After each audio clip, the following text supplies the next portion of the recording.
Marunong ka magkapampangan? Pampangan ako eh. We. O sige, i-translate mo nga yung ano, yung pang ilan ka sa inyong magkakapatid? Ha? Akong bunso. Karang magkakapatid. Hindi, yung tanong i-translate mo, hindi yung sagot. Pang sila magkakasama. Karang magkakapatid. Wow! Ang galing. Naiintindihan ko. Sige, English. Sumuko ka na, pinagkahanap ka na ng pideya.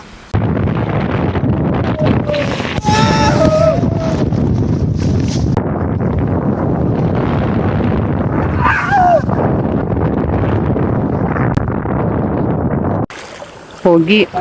Pogi 150. Pogi 150.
What is up mga kapulikat, and welcome to another adventure like no other. So andito tayo ngayon sa port ng Infanta here at Real Quezon, and we are ready to embark on a journey kasi we are going to Jomalig Island. So Jomalig Island is known for its three own golden beaches na talaga naman kala mo ginto na nagsha-shining shimmering pag nasisinaga ng araw. Pinalilibutan din siya ng super crystal clear na tubig which makes it an indeed paradise. Hello guys, so ito ang bangka natin. Bangka na sasakyan natin. May first floor tsaka second floor siya.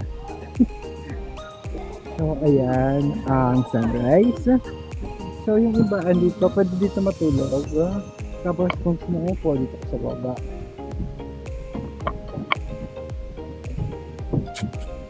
Hello! Excuse me po. Pwede po ba dito? Kayo na po. Teritoryo na po to. Ay, hindi naman po. Ay, ang ganda dito. Dito na lang kaya ako.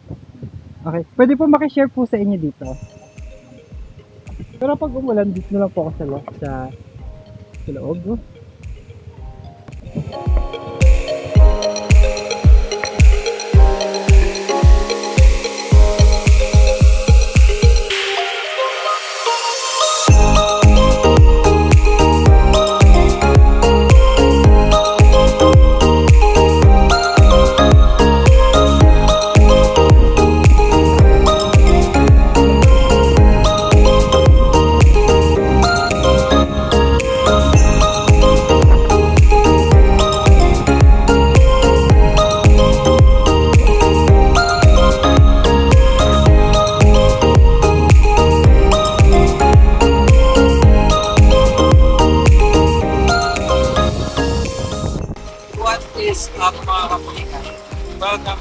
YouTube channel.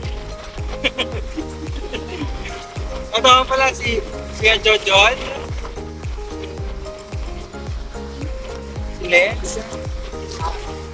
Yes. So dito kami ngayon sa bangka. Nagpapaalon lang.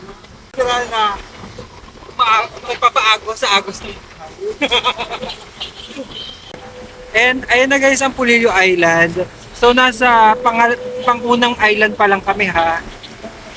Nasa pangunang island pa lang kami. Medyo matagal pa. 3 island yung lalagpasan namin. Hindi, pangatlo na yung Jomalig. Pero 2 island yung lalagpasan. Tapos Jomalig na. Ayun, saka tagal ng biyahe. 7 hours.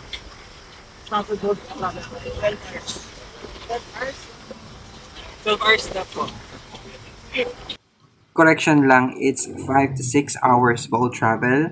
It's because super layo ng Jomalig and 2 isla pa yung lalagpasan, which is yung Pulilio Island and Patnongan Island.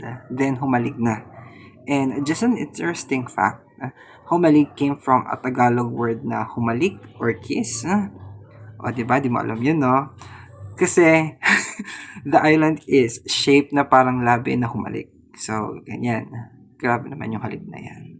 It is also important to be aware na the boat ride to Jomalig can be quite bumpy dahil sa malakas at malaking alon.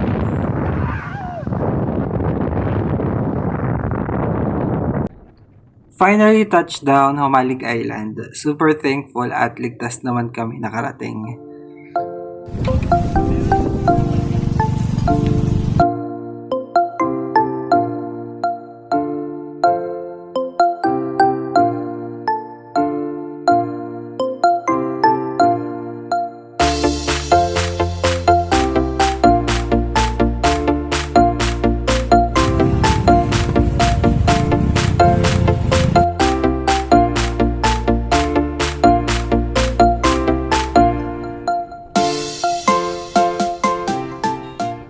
Okay, hello guys. So, andito na po tayo sa Banana Beach Resort. So, ayan. And this is what you can expect here. Ito yung resort na binook nila Kapitana Joji. So, kubo-kubo lang siya. So, ako may dala-dala mga gamit. Tapos, papunta tayo dun sa ating campsite, which is just in front of the beach. And so meron silang mga kubo-kubo for rent yan, for accommodation. Ayan, nagsiset up na sila. Nagsiset na. Ano, kaya tayo? Kaya tayo. Luto na tayo. Oh, hi naman kayo dito sa hello guys, welcome back to my YouTube channel. Hey guys! Hi guys, welcome to my vlog. Dito po kami sa Banana Beach Resort.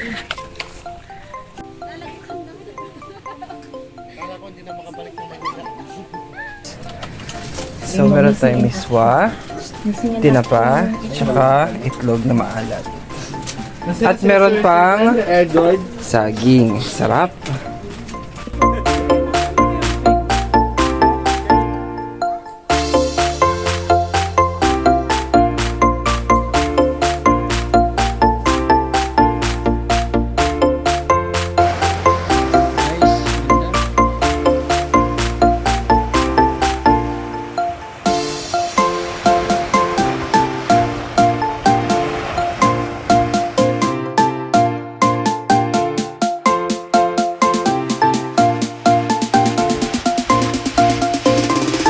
Talon-talon ka na. Celebrate ka na.